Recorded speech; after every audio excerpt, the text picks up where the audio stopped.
Hi, I'm Hayden from Wild Beasts. I'm Ben from Wild Beasts. Hi there, I'm Tom. Hi, I'm Chris, we're from Wild Beasts and you're watching NME.com. 4 albums felt like kind of serious, it felt like a bit of a responsibility. Yeah. You know, I think there was a sense that if we had made another album like Smother, we might have been figured out. It might have been, another Wild Beast album. There was a genuine sense of wanting to shock ourselves and surprise, I suppose, people who listen to us into thinking, whoa, we literally, I think we said on the first day, we want people to put the record on and wonder if they've put the right record on. The reason we put out Wanderlust first is that was the kind of least typical thing we might do, you know what I mean? I think it's not an obvious single really, but it's definitely a case of like, okay, listen, this is how we sound now, you know what I mean? So I think certainly, all that, there's no, very little live instrumentation, it's very bass heavy, very dumb and repetitive, and I think that's something we haven't really done before, and I think it's something that's taken us bravery, which we maybe didn't have when we were a bit younger. We talked a lot about ownership, and with ownership,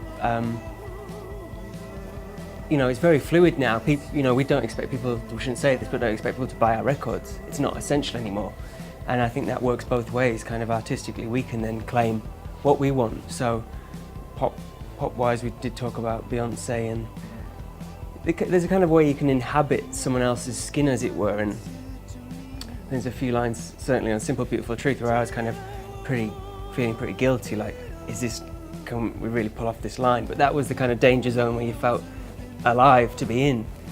Each track wasn't really a performance, it was more like a kind of, I don't want to say collage, I don't really like the word, but it is, it was a bringing together of lots of stuff from like disparate corners, so, and that song, A Dog's Life, really kind of is probably the strongest representation of that, of like,